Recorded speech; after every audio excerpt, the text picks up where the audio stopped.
We have a fantastic tourism product, and we need what I call a Caribbean free zone. Technology is everywhere in the hospitality industry.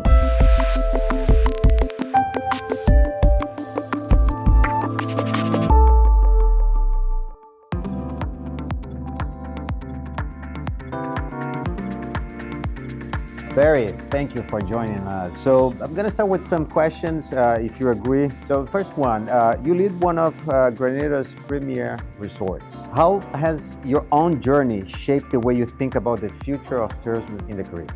I think that my own journey has definitely given me more self-belief in the product that we offer here in the Caribbean. We have a fantastic tourism product, and not just island to island.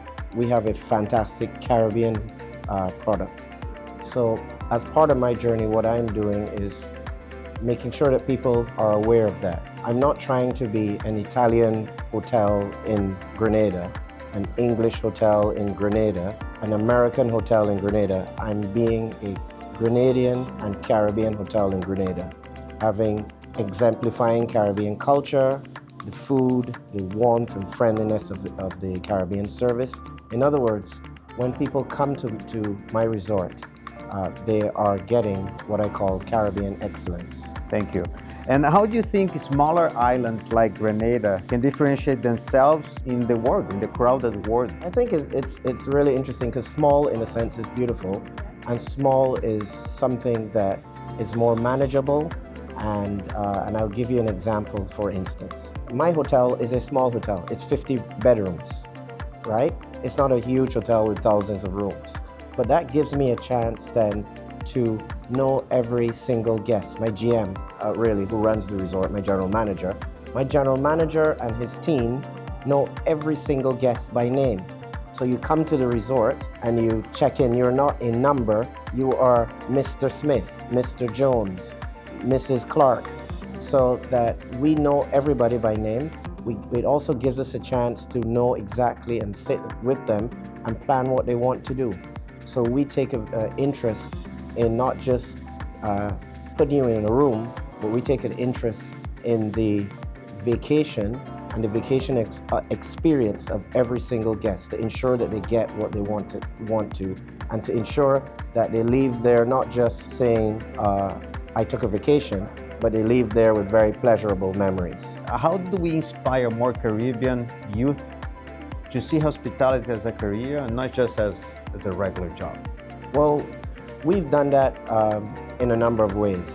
Aside from being the chairman of Mount Cinnamon, I'm also the co-founder of the West Indies School of Hospitality, where we have given over 2,000 scholarships to hospitality workers in Grenada and throughout the Caribbean. By that way, what we are doing is showing them that there is a path to, giving them a path to empowerment, giving them the opportunity to move from one level to another.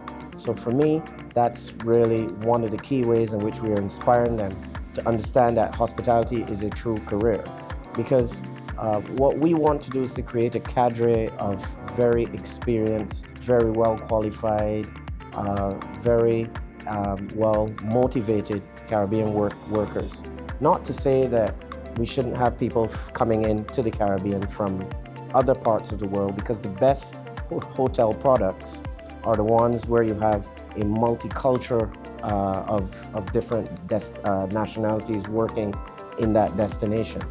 But you shouldn't have that multicultural because you have a lack of skills locally. You should have that multicultural because you want to enhance the local skills and create and have people learning from each other. So that's one of the big ways, through education, one of the big ways that we've done that. Thank you, Barry. Now, moving from the people aspect to the technology aspect, what role do you think the technology services play in unlocking business opportunities in our region as a whole, both in the hospitality and outside of hospitality also? Well, technology is key. I think that there are three important T's that are very critical for a region: transport, technology, and training. And these are the areas that I think that governments and private sector need to partner more on. And we need what I call a Caribbean free zone in those areas, where technology companies, travel companies, and training companies pay very little taxes, tariffs, duties, etc. in order to encourage more business because these are really productive areas which are driving our economies forward. One of the things which I'm going to be talking about more in my panel is that we need more information from Liberty, right? And I'll give you an example. When as a small hotel, when I buy technology, I don't know what I'm doing, right? I depend on my financial controller. I had a financial controller that was there when I bought the hotel, and she said to me, "We want this accounting package." We bought it. Then we parted ways with her, and I have another financial controller, and another financial controller says, "No, this is the better package," right? I just buy them what they want. But really, what I should be doing is having information from a company like Liberty to tell me that we're as a resource that I can go and say, what's the best financial package for a small hotel? What's the best customer information system for a small hotel? And therefore, and then I can also get it from you, and that you've bought it for the region, and you get it at a good price, and you're able to pass that price along. So all of those things we need to look at, and I really think that Liberty has a very strong role to play in not just being a telecom utility type company, but being a source of information and almost a partner with the hospitality industry in advising, in consulting, in having us know how do we best plug into the technology network. Thank you, Barry. Last question for you. How is your hotel today utilizing technology to leverage and maximize your operations? Oh yeah, it's very technology driven from the way we communicate with customers now through our booking engines. We can get lots more information on the particular customer now before they even get to the hotel, and that drives we are able to have a better profile of the customer, and also store that information and use that information to create a better holiday for them when they come and then when they repeat. We have all of our locking systems, the controls in the rooms, etc., help us to be able to conserve energy and help us to be able to be efficient and create systems that are more accountable.